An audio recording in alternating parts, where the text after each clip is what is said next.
Ok, bonjour et bon après-midi, bonsoir. Comment tu vas? Comment vous allez? Donc ici, je vais comme ça vous expliquer l'interface de Filmora en quelque sorte. Ce sera la première partie du début de notre formation qui va aller sur un mois, Sami Pro. Ok, on va commencer. Filmora, d'abord, c'est quoi? C'est un logiciel de montage vidéo qui permet de créer et autres. Et dans Filmora, il y a déjà des éléments déjà prédéfinis qui viennent avec le logiciel, qui est un avantage du logiciel. En même temps, c'est un logiciel professionnel. En même temps, c'est un logiciel professionnel. Et à travers tout ce qui est à l'intérieur, à travers tous les éléments qui ont été construits, ça vous permet de créer, animer, pas seulement porter, déposer, non. Ça vous permet aussi de créer. Donc ici, on va commencer par la barre de menu. Ça, c'est la barre de menu Wondershop Filmora. Fichier, édition, outils, affichage. Avant de commencer, pour se rassurer que son Filmora est activé pour éviter les signatures en bas, vous allez sur Aide, dans Aide, activer Filmora. On dit votre licence a été activée avec succès. Cool. Au cas contraire, ils vont t'afficher certains trucs. Donc, rassure-toi déjà avant de te lancer dans Filmora. Et si c'est pas activé, tu me dis, on va activer. On va faire notre tutoriel pour activer. Merci. Bon, on va aller de façon très brève. Lorsqu'on arrive dans Filmora et que on porte une vidéo pour mettre à l'intérieur, qu'est-ce qu'on fait? Soit on se rassure ici qu'on est dans la barre de médias. Et dans médias, il y a plusieurs options. Il y a médias projet, il y a dossier, il y a médias partagés, dossier, échantillon de couleurs qu'on pourra travailler aussi avec. Il y a les couleurs par défaut, échantillon des vidéos, échantillon des fonds verts, etc. Les différents trucs bien animés. On revient sur notre média. Pour importer une image dans Filmora, qu'est-ce qu'on fait? On la double-clic, soit ici, et on part dans notre PC pour regarder où se trouve la vidéo. On ajoute juste la vidéo. J'espère qu'on se fait comprendre. Par exemple, clip Yannico. Oui, je prends par exemple. Oui. Voilà, ma vidéo est importée. Ou à défaut, on clique Windows E. Comme raccourci clavier, on tape sur Windows E pour chercher une vidéo à porter. Par exemple, clic Yannico. Qu'est-ce que je peux là? Oui, je porte ici tout simplement.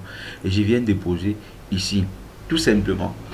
Pour faire jouer déjà ma vidéo, qu'est-ce qu'on fait? On la double-clique ici pour regarder si la vidéo elle est bonne et autre. Ou c'est ce qu'on recherche. Est-ce que c'est l'élément qu'on recherche? Oui. Si c'est l'élément qu'on recherche, on porte tout simplement et on dépose ici. Très bien. Et lorsqu'on l'a déposé ici, par exemple, si je veux couper ma vidéo, à travers, lorsque tu as déjà déposé ta vidéo ici, tu peux la découper, tu peux supprimer, tu peux recadrer, tu peux zoomer, tu peux étalonner, tu peux faire une modification de son, tu peux apporter des effets spéciaux, tu peux apporter des effets sonores, tu peux apporter, etc. Et je pense que c'est donc ça qu'on va voir au cours de notre montage. Merci. Au cours de notre montage. Oui. Comme je disais, voici la barre de menu. La première barre de menu, on trouve fichier, notamment pour enregistrer un projet, ou supprimer des éléments, paramètres du projet. Et le paramètre du projet, c'est un élément très très important. C'est un élément très très important. Toujours se rassurer que nous travaillons en 16 images par seconde sur le format. Si par exemple ce sont des trucs qu'on a filmé avec le PC, on peut l'enregistrer par 9/16e en portrait ou en 21/9e en mode cinéma. Mais les éléments les plus utilisés en vidéo, c'est format c'est 16/9e ou le format 9 16e. Ouais. Ok, lorsqu'on a fini, on clique sur OK. Et 1920 fois 1080 égale à Full HD. Pour avoir une image en HD, on a 1280 fois 720. Ça, c'est une image en HD. En Full HD, on travaille en Full HD. On finit, on a cliqué sur OK. Bon, donc, dans la barre de menu, il y a fichier où on peut créer notamment un nouveau projet, où on peut trouver un projet déjà existant, où on peut trouver un projet qu'on a travaillé dessus peut-être hier, ou aujourd'hui, ou depuis. Ça va dépendre de vous et combien de fois vous travaillez par jour ou par semaine. Merci. Et donc, édition. Oh, désolé. Oups. On a édition où on a annulé pour faire un retour. Si par exemple tu fais une erreur dans ta barre des tâches ici, soit tu fais CTRL Z pour entrer, soit tu viens dans édition, annuler.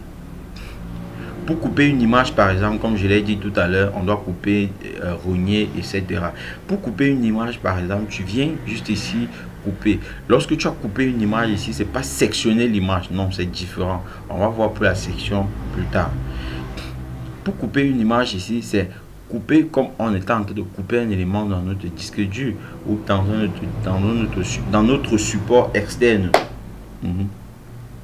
Ou on peut encore venir copier l'image. Lorsqu'on a fini de couper, soit on conserve pour aller coller devant, soit on copie l'image pour aller coller devant. Merci. Donc ici, c'est tout sélectionner. Si par exemple, on veut sélectionner tous nos éléments, qui a pour raccourci clavier CTRL A. Si on veut désélectionner, on vient tout simplement, on désélectionne tout. Si on veut copier les effets, on copie les effets. Si on veut supprimer les effets, on supprime les effets. Merci. Voici comme utile et vous allez trouver les différentes informations, vitesse, durée, ajouter une image, détacher l'audio du son. Si par exemple, je montre ça directement parce que c'est un élément très important. Si par exemple, je vais détacher mon audio, je vais détacher l'audio si je vais les séparer. Je vais séparer les deux éléments. C'est qu'est-ce que je fais? Je viens directement dans outils, détacher l'audio, tout simplement. Et voilà, je clique et voilà, je commence à déplacer ma vidéo. Il faut généralement éviter ça dans des interviews, sinon on va avoir les différents décalages de son. Donc c'est pas bon. Pour revenir en arrière, soit CTRL Z, soit je reviens ici. Oh, voilà, les deux vidéos sont assemblées. Il faut généralement éviter ça dans des interviews. Vraiment, c'est pas bon. C'est pas bon dans des interviews. Ok. On revient. On va revenir ici. On revient sur la barre des utiles. La barre de menu, pour dit. Non, ici, on pourra toujours stabiliser l'image. Si par exemple, je constate que mon image ne tient pas bien, je viens ici pour la stabiliser. Pour stabiliser mon image, pardon. Correction de couleur, correspondance de couleur, écran vert suivi de mouvement, etc. Moi, j'utilise une version 10.1. Donc, Filmora fait les mises à jour sur les versions 7, 8, 9. On n'a pas ça. C'est sur les versions 10.1 qu'on suit un élément. Par exemple, si je décide que je suis en train de marcher, mon nom est sur moi. Par exemple, si je fais un gros plan que je suis en train de marcher, mon nom est sur moi. Je viens sur suivi un mouvement. Suivi un mouvement. On va voir ça plus tard.